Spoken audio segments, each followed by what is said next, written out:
In, jump in. Come in a bit more, yeah. So no eyes that got down. Sorry, I know it's bright, but it looks better when the light's on. Anyway, October Red Boxing here with Steed Woodhall. Talk to me about that fight, round one. Body shots. Over to you. Yeah, that's it. Well, we've been searching for an opponent. We've gone through like 5 different people for this fight. Guys asking for too much money, and then on these shows it's hard to get someone, like a contender or whatnot. On these shows because obviously the purses aren't it's a suit really, and of course so Haji man there is a stone or so heavier than me, but of course we have to just take care of business tonight. Yeah. I spoke to one of the, I think it's one of the matchmakers, and who said you are a difficult fighter to match for. That people do not want to fight you. You're a cruiserweight. For those that don't know, No. are you not? They said cruiserweight there, didn't they? So Talk to me. This is the thing. I'm 2 divisions below that. What? This is the opponent availability. I've had to obviously step up in weight. So between super middle and light heavy is where I want to contend. Okay.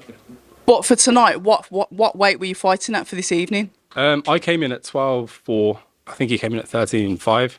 So it was over a stone difference. I'm surprised they let that go actually, but there you go. They let it go and you let them go and you dropped him.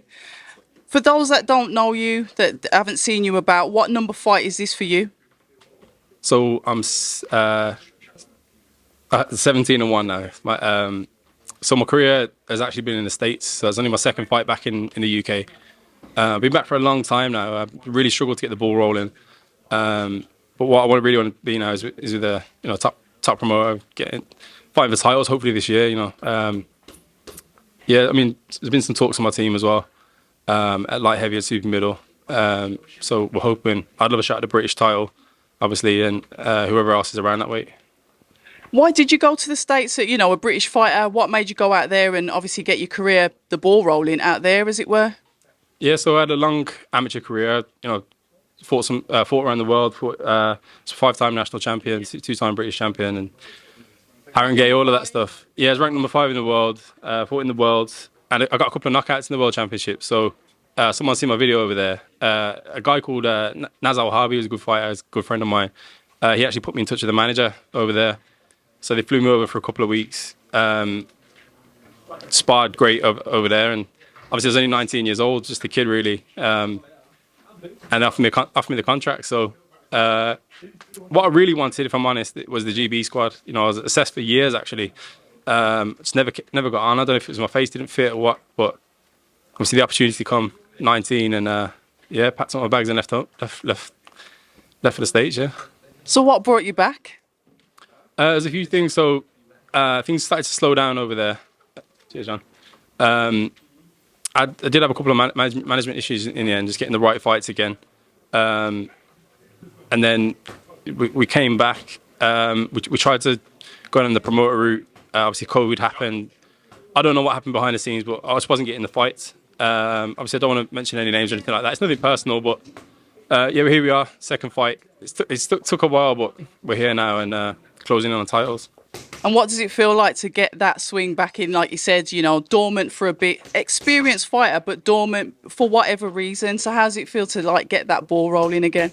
Yeah, I mean, listen, obviously tonight was just about keeping warm, really. No disrespect to the opponent. Obviously, he's a journeyman. He's there to do his bit. I would have liked to have got some rounds out, but obviously, if you touch them early, you don't get paid for overtime, do you? As they say. So, absolutely, yeah.